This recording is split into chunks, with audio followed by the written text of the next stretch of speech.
Die Handelinge van die Apostels, deur Ellen G. White. Hoofstuk 1. Gods bedoeling met sy kerk. Die kerk is die werktuig wat God vir die verlossing van die mensdom aangewys het. Dit is op diens ingestel en sy sending is om die evangelie aan die wêreld oor te dra. Van die begin af was dit Gods plan dat sy volheid en sy genoegsaamheid deur die kerk aan die wêreld weerspieël moet word. Die lede van die kerk, die wat hy uit die duisternis tot sy wonderbare lig geroep het, moet sy heerlikheid verkondig. Die kerk is die bewaarplek van die rykdom van die genade van Christus. En deur die kerk sal die laaste en volle bewyse van die liefde van God uiteindelik aan selfs die owerhede en magte in die hemel geopenbaar word. Efesiërs 3 vers 10. Veelvuldig en wonderbaar is die beloftes aangaande die kerk wat in die skrifte opgeteken staan. My huis sal 'n huis van gebed genoem word vir al die volke. Jesaja 56 vers 7. Ek sal hulle en die plekke rondom my heuwel tot 'n seën maak en die stortreën laat val op sy tyd. Stortreëns van seën sal dit wees. En ek sal vir hulle plante van naam verwek, sodat hulle nie meer deur hongersnood in die land weggeruk sal word nie, en die smaad van die nasies nie meer sal dra nie. Maar hulle sal weet dat dit ek, die Here hulle God, met hulle is, en dat hulle, die huis van Israel, my volk is, spreek die Here. En julle is my skape, die skape van my weide, julle is mense, ek is julle God, spreek die Here. Jesegiel 34 vers 26 en 29 tot 31. Julle is my getuies, spreek die Here, en my knegg wat ek uitverkies het, sodat julle kan weet en my kan glo en insien dat dit ek is. Voor my is geen God geformeer nie, en na my sal daar geen een wees nie. Ek is die Here, en daar is geen heiland buiten my nie.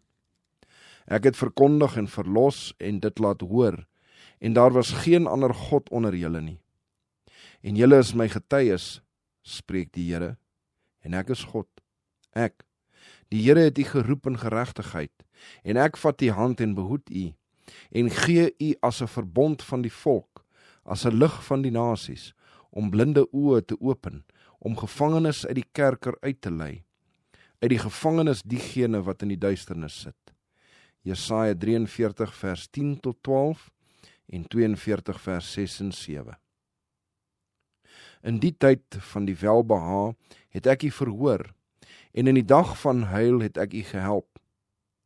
En ek behoed u en gee u as 'n verbond van die volk, om die land weer op te rig, om verwoeste erfenisse te laat beerwe, om te sê aan die gevangenes, gaan uit, aan hulle wat in duisternis is, kom tevoorskyn. By die paaie sal hulle wei, en op die kaal heuwel sal hulle weiveld wees. Hulle sal geen honger en geen dors hê nie, en die woestyn gloed en die son sal hulle nie steek nie, want hulle ontfermer sal hulle lei, en hulle saggies aanbring na die fonteine van water. En ek sal al my berge tot 'n weg maak, en my groot paaie sal opgevul wees. Jubel, o hemele, en juig, aarde, en berge, breek uit in gejubel, want die Here het sy volk getroos en ontferm hom oor sy elendiges. Maar Sion sê, die Here het my verlaat en die Here het my vergeet. Kan 'n vrou haar suigling vergeet? Of dat sy haar nie ontferm oor die seun van haar skoot nie? Of skoon hulle sou vergeet, nogtans ek sal jou nie vergeet nie. Kyk, ek het jou in die handpalms gegraveer, jou mure is gedurig voor my.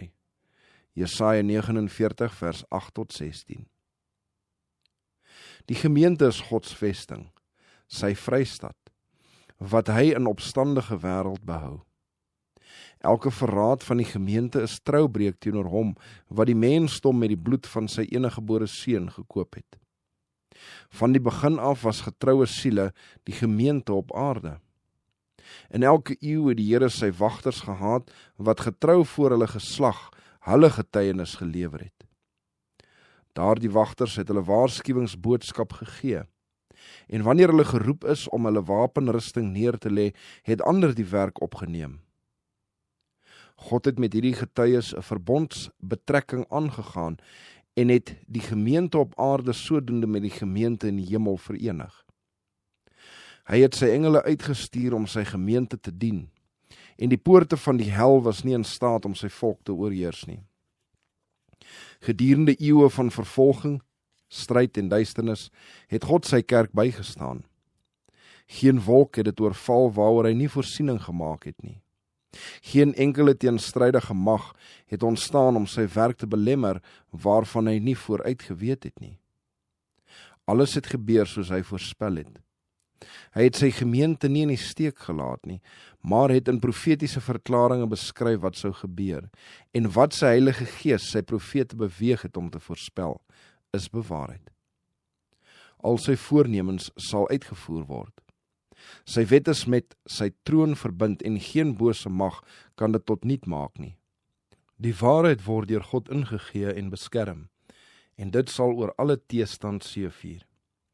Tydens eeue van geestelike duisternis was die kerk van God soos 'n stad wat op 'n heuwel gebou is. Eeu na eeu, van geslag tot geslag, is die suiwere leer van die hemel binne sy grense ontvou. Al kom die kerk swak en gebrekkig voor, is dit nogtans die een voorwerp waaraan God sy verhewe aandag in 'n besondere sin skenk. Dit is die skouburg van sy genade waarin dit hom behaag om sy mag om harte te verander, te openbaar.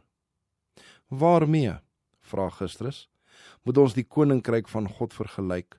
Of met watter soort gelykenis moet ons dit voorstel? Markus 4 vers 30.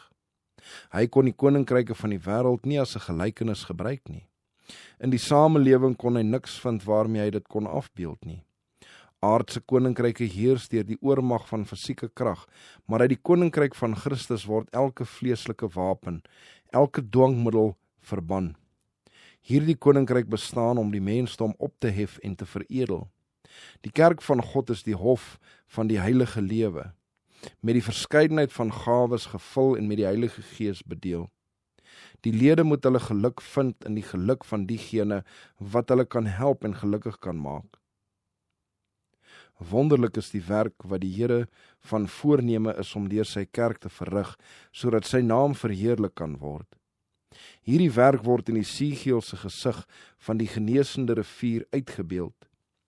Hierdie waters vloei weg na die oostelike landstreek en loop in die vlakte af en gaan na die see. In die see word dit uitgelei sodat die waters daarvan gesond kan word. En al die lewende wesens wat wemel, oral waar die dubbele stroom kom, sal lewe. En by die stroom aan al twee kante allerhande bome wat groei om van te eet, waarvan die blare nie sal verdor en die vrugte nie sal opraak nie. Elke maand sal hulle nuwe vrugte dra, want die waters waar hulle aanstaan, uit die heiligdom stroom hulle, en hulle vrugte sal wees om te eet en die blare om te genees. Esegiel 47 vers 8 tot 12. Van die begin af het God deur sy volk gewerk om die aarde tot 'n seën te wees. Aan die ou tyd sy Egiptiese volk het God Josef as fontein van lewe gegee. Deur Josef se onkreukbaarheid is daardie hele volk gespaar. Deur Daniël het God die lewe van al die wyse manne van Babel gered. En hierdie uitreddings is aanskouingslesse. Hulle is 'n uitbeelding van die geestelike seëninge wat die wêreld aangebied word deur 'n verbinding met die God wat Josef en Daniël aanbid het. Elkeen in wie se hart Christus woon, elkeen wat sy liefde aan die wêreld uitdra, werk saam met God tot seën van die mensdom.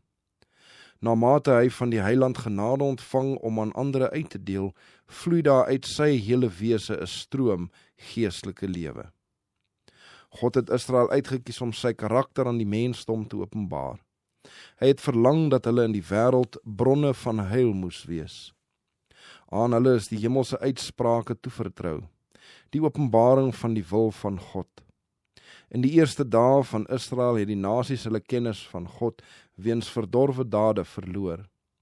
Hulle het hom eenmaal geken, maar omdat hulle hom nie as God verheerlik of gedank het nie, maar in hulle oorlegginge dwaas geword het, is hulle onverstandige hart verduister. Romeine 1 vers 21. Nogtans het God hulle in sy genade nie tot niet gemaak nie. Hy het hom ten doel gestel om hulle deur sy uitverkore volk die geleentheid te gee om hom opnuut te leer ken. Deur die lesse van die offerdiens moes Christus voor al die volke verhoog word, en almal wat tot hom sou opsien, sou leef. Christus was die grondslag van die Joodse inrigting.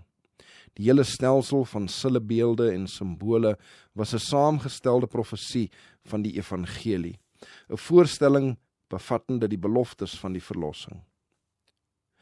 Maar die volk van Israel het hulle verhewe voorregte as verteenwoordigers van God uit die oog verloor. Hulle het God vergeet en versuim om hulle heilige opdragte te volbring. Die seëninge wat hulle ontvang het, het geen seën aan die wêreld gebring nie. Hulle het al hulle voorregte vir selfverheerliking aangewend.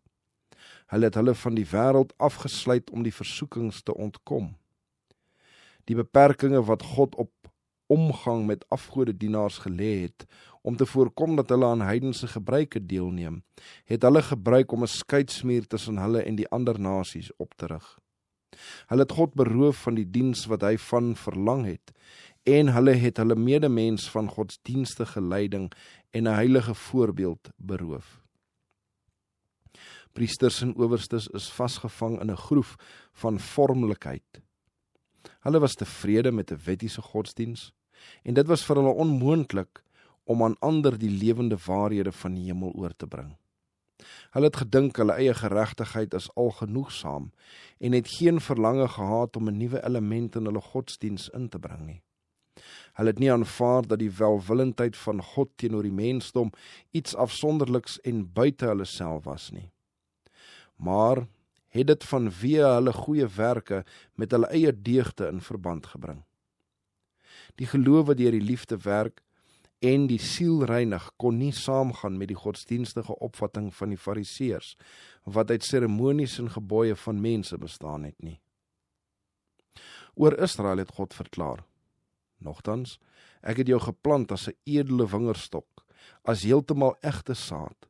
Maar hoe is jy vir my verander in wilde lote van 'n vreemde wingerdstok? Jeremia 2 vers 21. Israel was 'n weelderig uitbottende wynstok wat sy vrug voortgebring het. Hoe meer vrug hy gedra het, des te meer altare het hy gebou. Hoe beter dit met sy land gesteld was, des te beter het sy klippilare gemaak. Hosea 10 vers 1. Nou dan, inwoners van Jerusalem en manne van Judea, oordeel tog tussen my en my wingerd. Wat is daar meer te doen aan my wingerd, wat ek nie daaraan gedoen het nie? Waarom het ek verwag dat dit druiwe sou dra, en dit het wilde druiwe voortgebring? Laat my julle dan nou te kenne gee, wat ek met my wingerd gaan doen. Ek sal sy doringheining wegneem, sodat dit verwoes word. Ek sal sy muur stikkend breek, sodat dit vertrap word. En ek sal 'n wildernis maak. Dit sal nie gesnoei of omgespit word nie, maar opskiet met dorings en dussels. En ek sal die wolke gebied om nie daarop te reën nie, want die wingerd van die Here van die leerskare is die huis van Israel, en die manne van Juda is die tuin van sy verlustiging. En hy het gewag op reg, maar kyk, dit was bloedvergieting, op geregtigheid, maar kyk, dit was geskreeu. Jesaja 5 vers 3 tot 7. Julle versterk die swakkes nie, en maak die siekes nie gesond nie. En die wat gewond is, verbind julle nie, en wat weggedryf is, bring julle nie terug nie. En wat verlore is, soek julle nie, maar met strengheid heers julle oor hulle met hardheid. Jesegiel 34 vers 4. Die Joodse leiers het gedink hulle is te geleerd om nog onderwys te ontvang, te regverdig om aan verlossing behoefte te hê, te hoog geëerd om behoefte te hê aan die eer wat van Christus kom. Die Here het hom van hulle afgewend om die voorregte wat hulle misbruik en die werk wat hulle verag het, aan ander toe te vertrou. Die heerlikheid van God moet geopenbaar en sy woord bevestig word. Die koninkryk van Christus moet in die wêreld opgerig word. Die verlossing van God moet in die stede van die woestyn verkondig word. En die disippels is geroep om die werk te doen wat die Joodse leiers nagelaat het om te doen.